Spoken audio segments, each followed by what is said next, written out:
A new country heads west, with new heroes and a new enemy.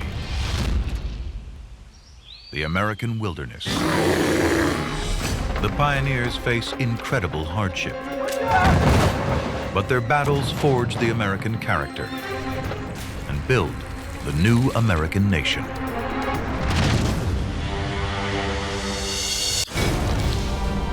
We are pioneers and trailblazers. We fight for freedom. We transform our dreams into the truth. Our struggles will become a nation.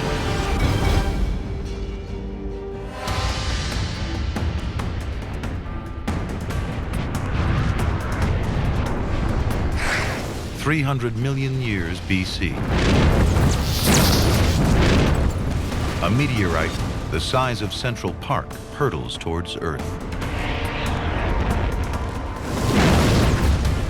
With the force of 100,000 atomic bombs, it smashes into the Appalachian Mountains. The Cumberland Gap. When America passes through this gateway and conquers what lies beyond, a colony will become a continent.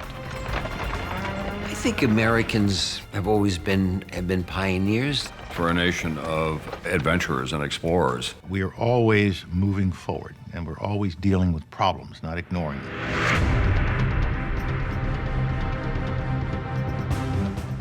"1775. Land west of the Cumberland Gap belongs to a patchwork of foreign superpowers: Britain, France, Spain. The rest occupied by hundreds of Native American tribes.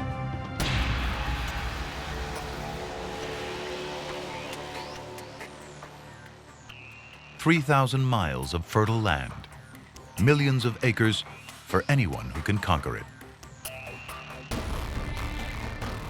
Riches, too, thousands of tons of gold and silver.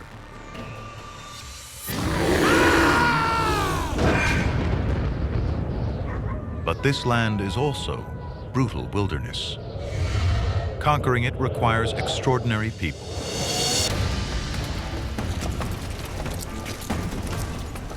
March 1775.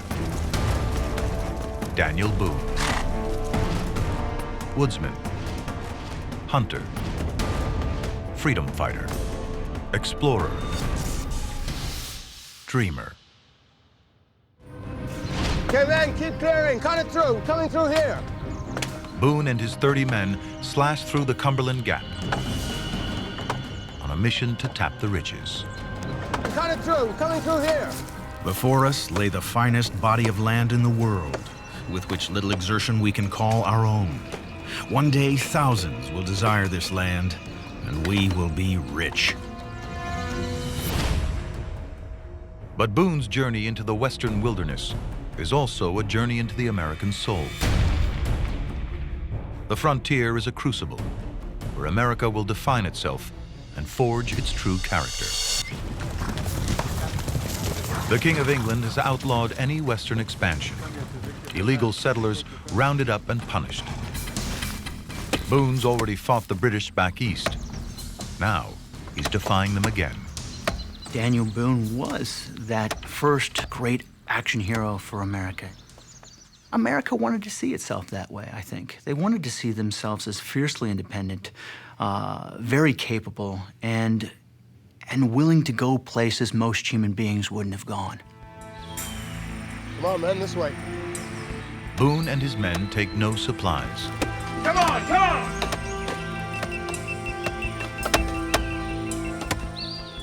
Survival, conjured from the land. Bear grease, insect repellent, wasp larvae, food. Come on, come on! Boone records in his journal. We're exposed daily to peril and death amongst savages and wild beasts, but nature satisfies all we need. Few experience the happiness we feel here in the howling wilderness.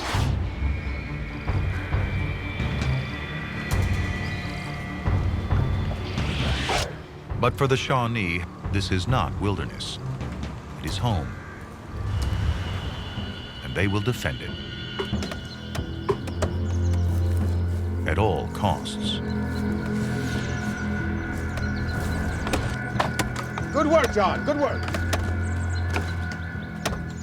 These areas that seemed like wilderness to the Americans weren't wilderness to these American Indian people. They was just their lands.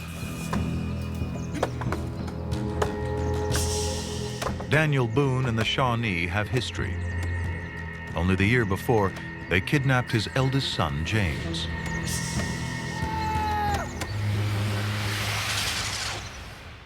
And tortured him to death.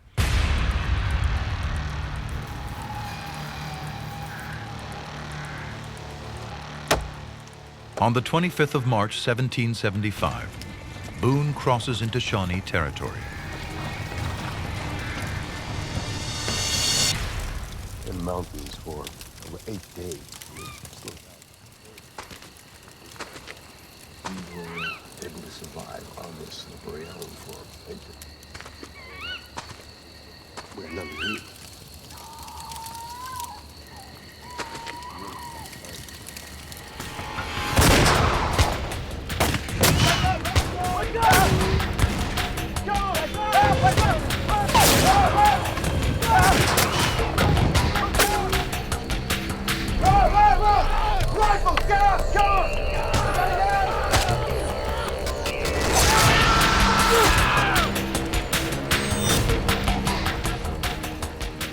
Ambushed, Boone must flee. His friend, Captain Twitty, and his slave, Sam, are both scalped and slaughtered.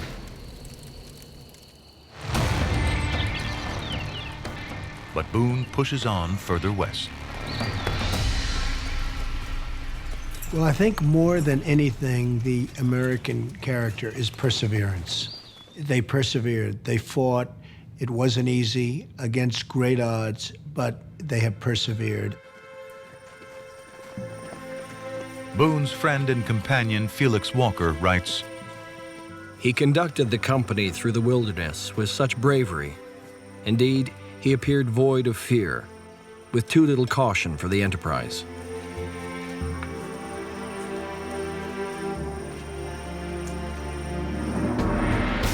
"50 of Boone's men die settling Kentucky. But within 20 years, 200,000 Americans pour in behind him. We were a burgeoning society. Suddenly we realized, whoa, the owner's manual says this is all ours. Keep going west.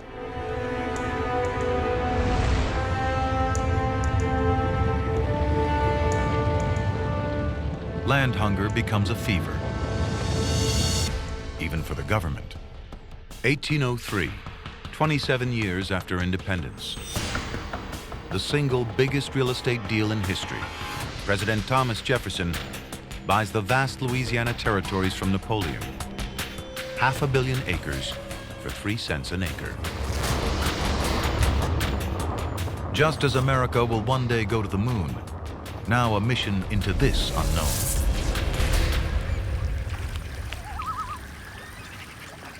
Lewis and Clark want to see what's on the other side. Given a mountain, we want to climb it. We hold those venturers of the past in great admiration. May 1804. A presidential aide and a junior Army officer set out on a mapping expedition. Meriwether Lewis and William Clark's journey is about to become one of the most epic tales of survival in American history. The Rockies. Unknown, mythical. Even woolly mammoth are fabled to roam here. Treacherous, too. No one expects the Rockies to be 90 separate mountain ranges, 3,000 miles long. They're caught in a death trap. After 2 weeks, starvation sets in. They eat any plants they can find. Next, they eat their horses. The expedition is given up as dead.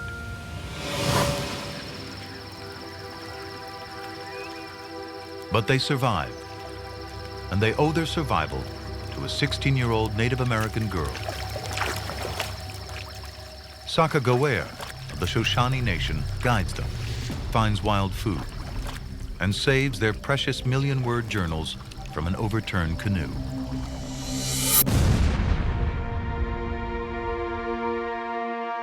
In 1805, William Clark notes in his journal, Ocean in view. Oh, the joy. they are the first new Americans to reach the Pacific Ocean over land. Lewis and Clark's remarkable expedition discovers 300 species of wildlife, transforming science and agriculture. But their journals record an even greater discovery, one that will forge a whole new breed of American hero.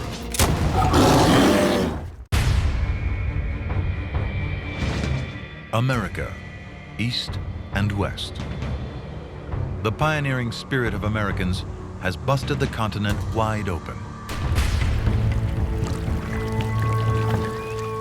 Lewis and Clark's heroic expedition through the Rockies uncovers a route to the West's most valuable commodity, beaver. Their pelts, frontier hard currency, traded by Native Americans for guns, knives, salt, and they're a high-fashion luxury for the rich. They've been hunted nearly to extinction in Europe. Here, they're everywhere, millions of them. The freezing Rocky Mountain water makes the beaver pelts thicker, warmer, more expensive than other fur. New iron traps from New York foundries make catching them easier. Baited with the beaver's own scent glands, they're drawn to their death.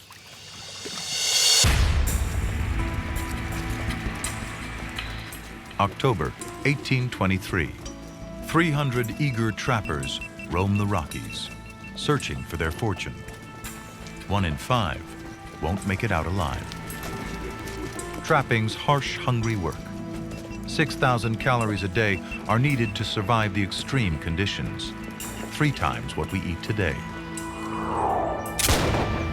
Jedediah Smith is the greatest hunter of all, 24 years old. He walks up to 1,000 miles in the Rockies each year, traps 600 pelts in a season, 3 years' pay back east. Smith is a devout Christian, doesn't drink, doesn't smoke. Bible and gun a constant companion. He's smart, works with the Native Americans. The Crow show him ancient shortcuts, sell him horses, nurse his sick men back to health. Wilderness survival. For millennia, the tribes of North America have adapted themselves to live in any condition, from arid plains to harsh mountain pass.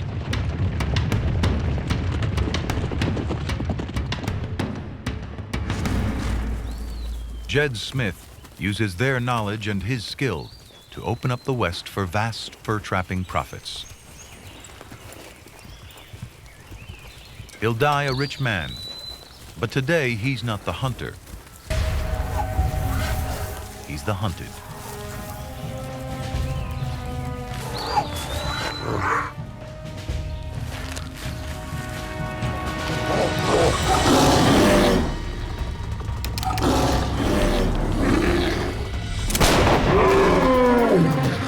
Jed Smith's friend, James Kleiman, writes, "The grizzly did not hesitate, springing on the captain, breaking his ribs and cutting his head.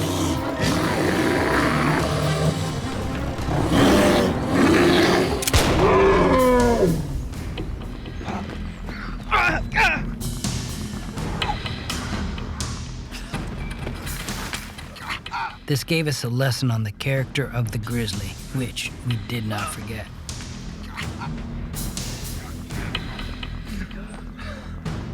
The grizzly bear is the most deadly frontier beast. 100,000 of these terrifying killers are on the prowl. Up to 10 feet tall, 1,000 pounds. They don't fear man. Yet.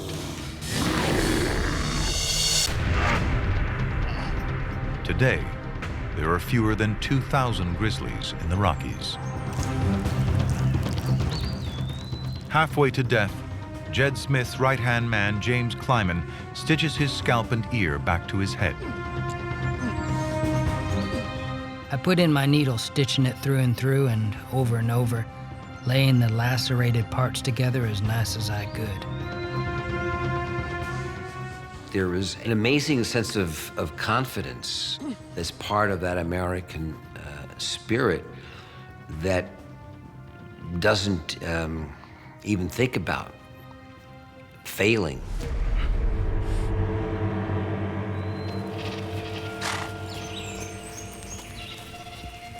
Jed Smith pushes on. This is the new character of America. Frontier grit, rugged individualism, survival. And something else survives too. The trails he forges become settler paths, wagon trains, roads, and today, Interstate 15. And Americans follow the new tracks west in a tidal wave of hope.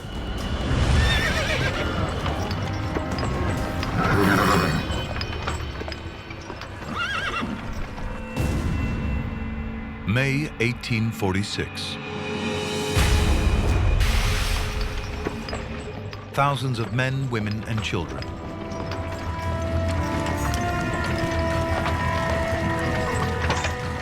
Riding, walking, pushing. They're heading for a new life 2,000 miles away. It was a land of opportunity. You can make of yourself what you want. You're only held back by your own desires. Germans, Belgians, French, Catholics, Presbyterians, Mormons. One of the world's great mass migrations begins. The pioneer spirit has moved on. In this colossal migration to Oregon and California, America will finally define its character. It's the American dream. Then, as now, the people want an already good life to get better. They can walk 10 miles a day for up to 6 months straight. Some go through 10 pairs of boots each. Half are children. En route, 1 in 5 of the women are pregnant. But these aren't America's poor.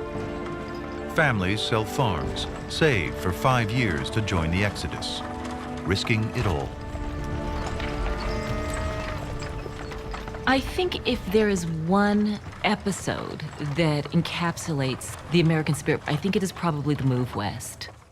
Whip those mules and horses and cross those rivers and cross over those mountains to the unknown and say, I'm leaving everything behind. I'm leaving everything that I know behind to reinvent myself. A wagon and oxen cost minimum $5,000 in today's money. But it buys a complete life support machine.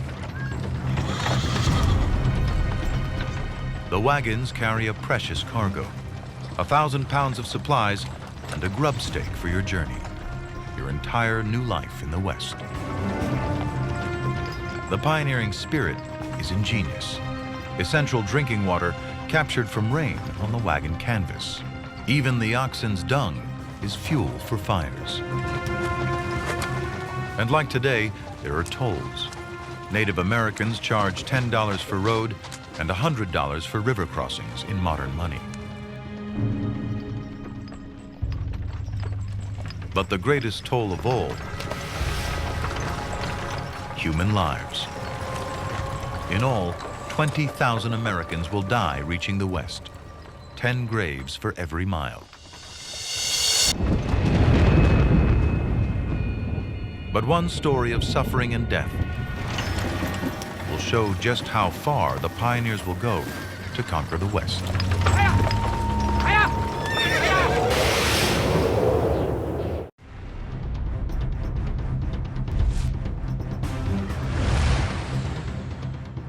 June 1846. A wagon train heads west. Its leader is George Donner. Good luck. Catch you when you break gas. That's good, yeah. Danke. Good, now push!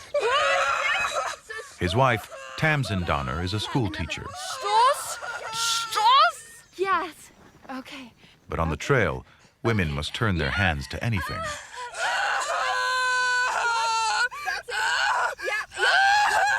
The Donner Party are halfway across the blistering Wyoming prairie, miles from the nearest doctor, with barely any water.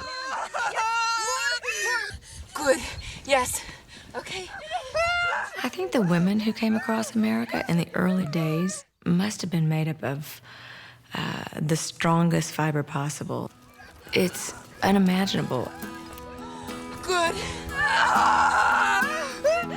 Yes. Ein Junge. Junge. Ja, ein Junge. Ludwig.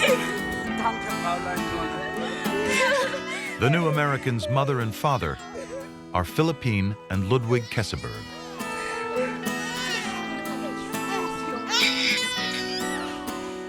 They christen their son, Louis.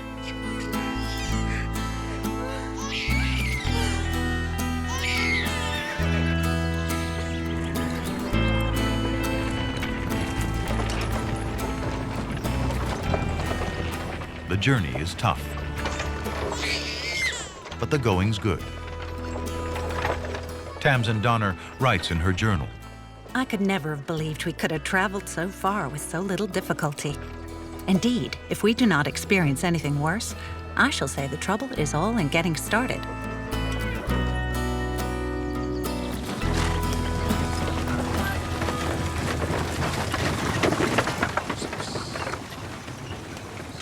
But as leader of the wagon train, Tamsin's husband, George Donner, is aware there's one final obstacle to their journey. The Sierra Nevada. Peaks up to 14,000 feet. Fail to clear the mountain passes before the first snow falls, and the consequences are terrifying.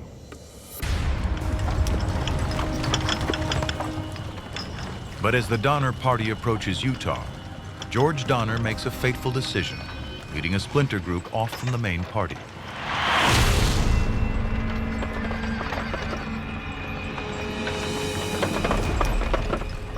He's read one of the many new trail guidebooks, showing a shortcut that claims to shave 2 weeks off the journey time. Hastings Cutoff is said to be a saving of 400 miles. We are informed it is a fine level road with plenty of water and grass.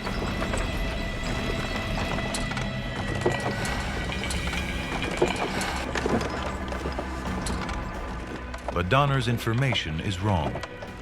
In fact, the shortcut adds 100 miles to the journey.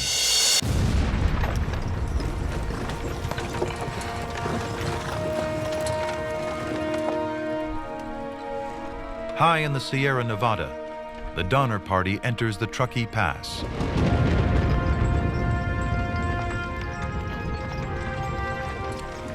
They're only 30 miles from the California plains. But supplies are dangerously low, and traveling through the mountains is taking its toll.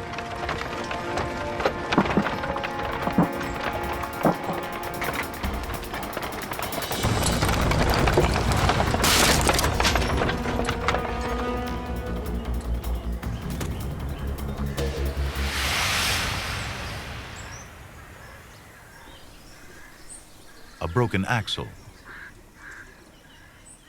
The Donner Party stops to make repairs. But that night, 5 feet of snow falls. Soon, the drifts are 60 feet deep.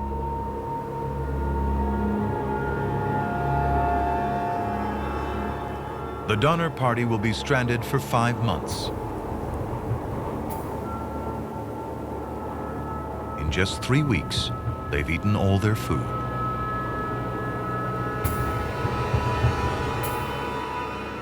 Then, they kill their pack animals.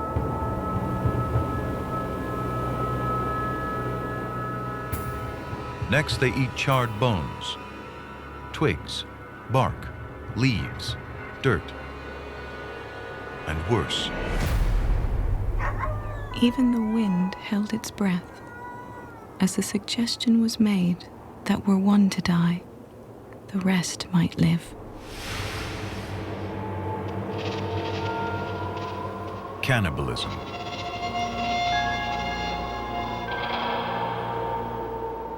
Christmas 1846.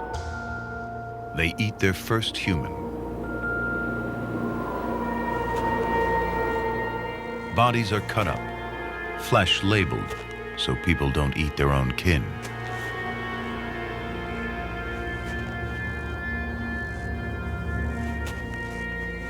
Four rescue parties bring out some survivors. The very last finds Philippine's husband, Ludwig, alone. He is surrounded by bones, entrails, and a 2-gallon kettle of human blood.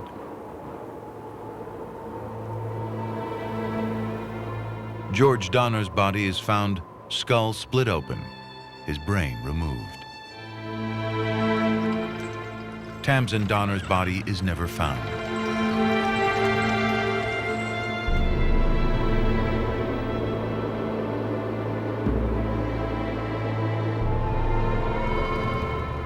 The pass is renamed the Donner Pass, testament to the hardship of the pioneers' push west. Today, it's the Lincoln Highway. Thousands drive this road every year.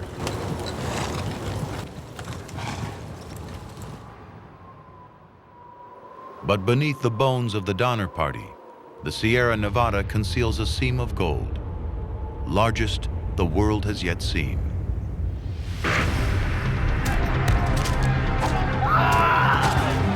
Gold fever is about to change the West and the American character yet again.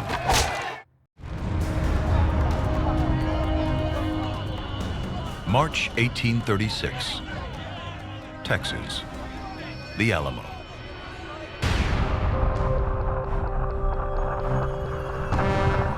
The American nation is expanding, growing stronger, bigger.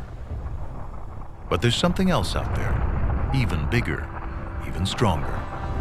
Mexico, a superpower. A colossal empire stretching from Oregon to Guatemala.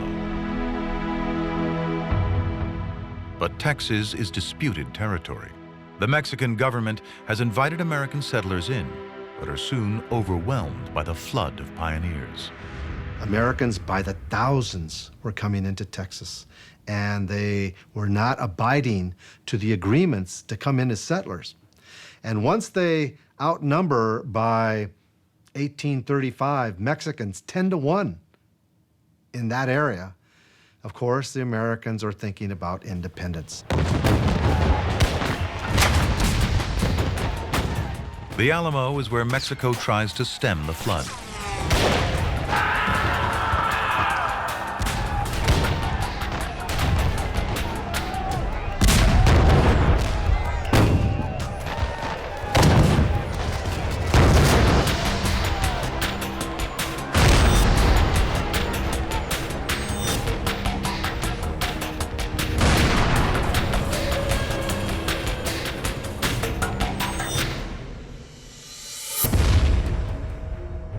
The shots that killed Davy Crockett and his fellow settlers echoed across America. The women and children are spared, sent back to send the Mexican message, don't come. But America hears something else. Remember the Alamo.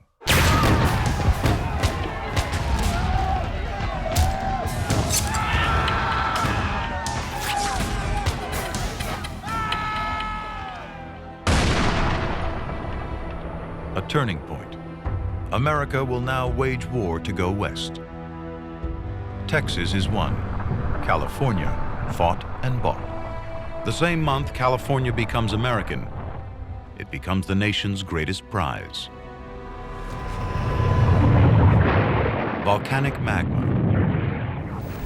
Over millions of years, in a fault zone beneath the Sierra Nevada, cooling and pressure create quartz. And within the quartz, gold.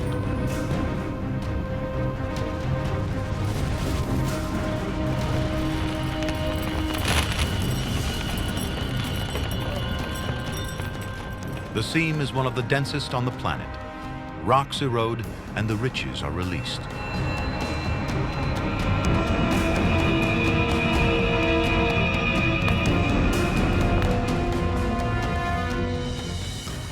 (1848), carpenter James Marshall finds a 3-ounce nugget in the California River.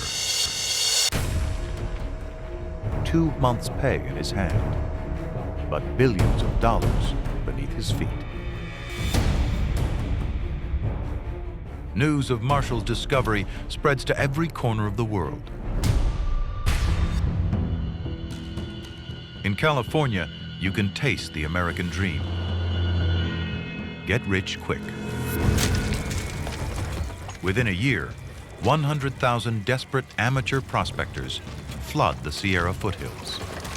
It was the American dream distilled to its essence. Take yourself and go out and try and make a success of it. A Chinese prospector's 100-ounce strike in the Yuba River. $26,000 made by a single Irishman in just 4 days.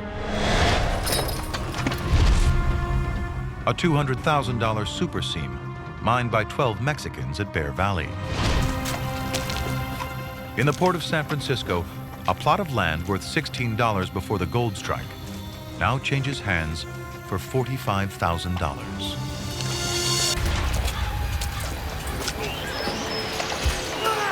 In 2 years, the population of California explodes from 15,000 to 100,000.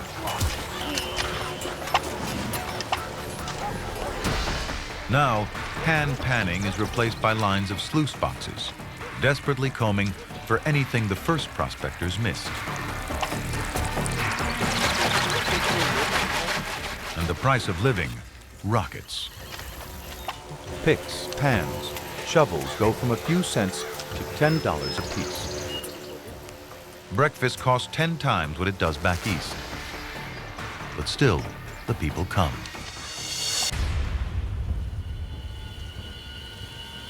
"200 abandoned ships in San Francisco harbor. The crews deserting, rushing for the hills. He's traveled 6,000 miles. He spent all his money. Now he travels by foot. Belgian Jean-Nicolas Perlot writes, "We crossed 200 miles of wilderness, full of Indians, bears, panthers, wildcats, snakes of every kind.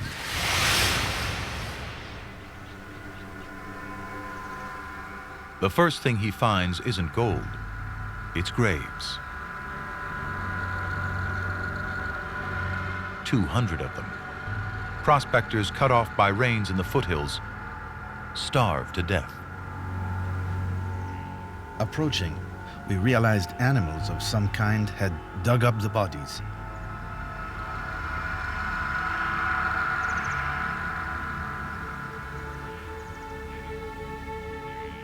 I read a note attached to one of the graves. God has willed that civilization should begin in this place with this duty which a man owes to his kind. Bury the dead."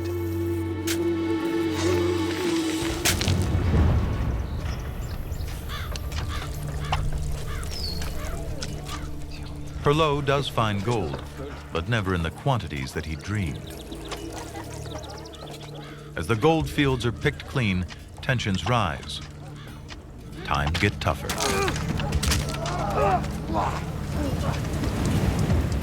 After just 5 years, the gold rush is over. I think that there is that Western mentality of prospecting, try and fail, and the fact that you tried is worthy in and of itself. Of 300,000 who rushed to find gold, less than 1 out of 100 struck it rich. But fortunes were made by the merchants and landowners who supplied the miners. From dirt and dreams came the great cities of California.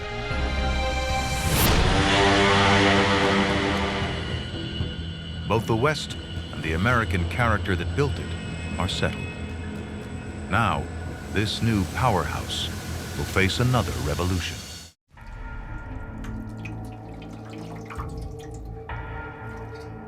October 1818. A 9-year-old boy comforts his mother as she lies on her deathbed.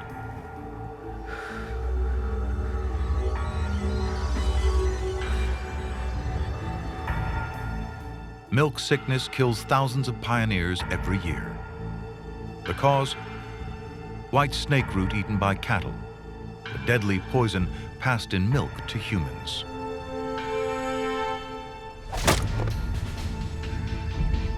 At 18, the boy becomes a man, but he has been working like a man for years, battling for existence in this harsh environment. It was a wild region, with many bears and other wild animals still in the woods. There I grew up. I had an axe in my hand from my 8th to my 20th year. This is the life of American settler stock. The young man's grandfather followed Daniel Boone's wilderness road into Kentucky. His father pushed further into the primeval forests of Indiana.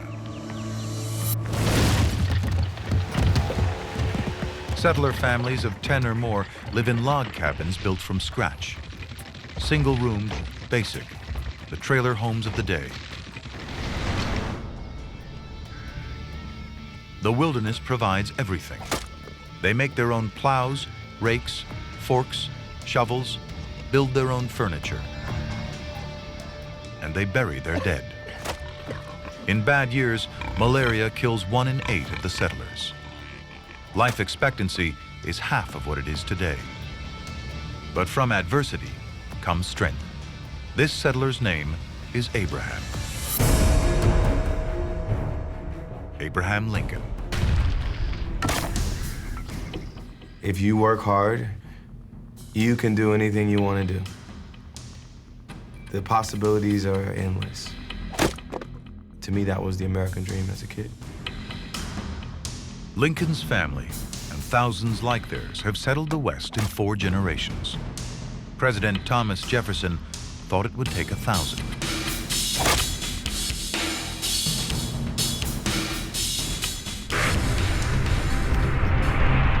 The forests are cleared.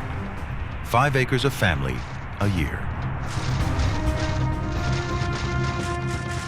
In 1800, 23 million acres of Indiana is wilderness. In 60 years, it's tamed, flat, fertile farmland. But there is more than forest to clear. It's always been one of the deep flaws of the American imagination that it can't imagine a future for American Indian people. As Americans, American Indian people have to imagine that for themselves. And that's the hard part. Keep walking. 1830, frontier President Andrew Jackson declares a new policy, a policy that America will maintain for more than 100 years. The forced relocation of American tribal people onto reservations. You keep moving. After years of Supreme Court battles, the bill passes Congress by a single vote. Chickasaw, Choctaw, Creek, Seminole, Cherokee, all forced off their nations by the point of a bayonet. An episode in the conquest of the West that even some of the soldiers taking part find shameful. U.S. Army Private John G. Burnett writes, "The sufferings of the Cherokee were awful. The trail of the exiles was a trail of death. They slept in the wagons and on the ground without fire. I saw as many as 20 die in a single night of pneumonia, cold, exposure. Move along. Move along.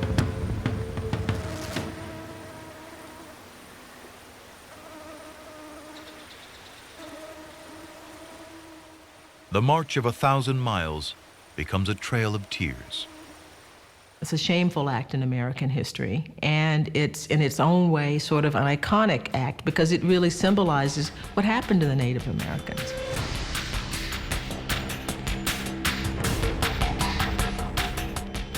The West is open for business, but key to the transformation of the region is a river 2,000 miles in length, fed by rainfall from 31 states. Running from Minnesota to New Orleans, the mighty Mississippi.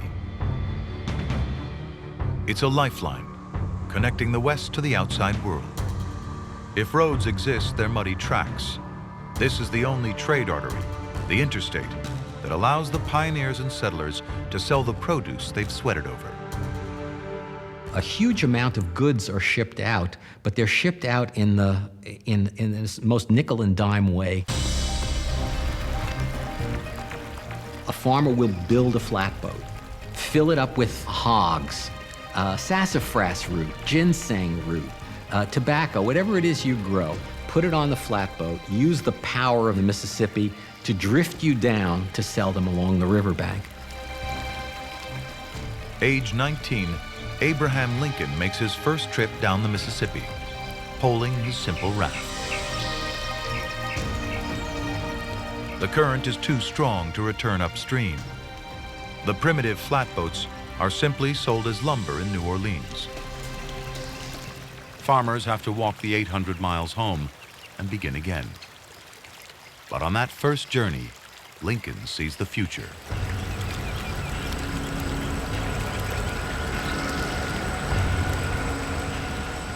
A new invention which will transform the Mississippi, the Midwest, and America.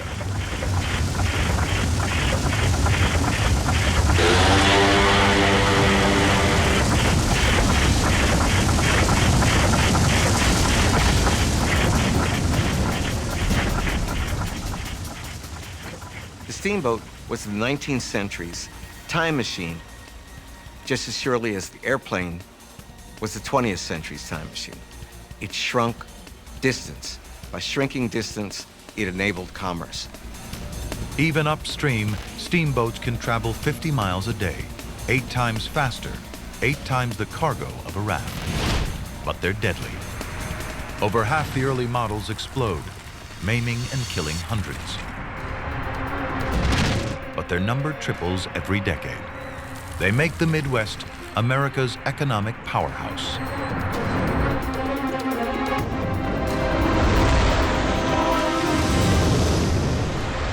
Within 20 years, St. Louis alone swells from a few hundred to a population of 16,000. Over 4 generations, America has grown from a 100-mile wide strip of colonies on the eastern seaboard to a continental powerhouse.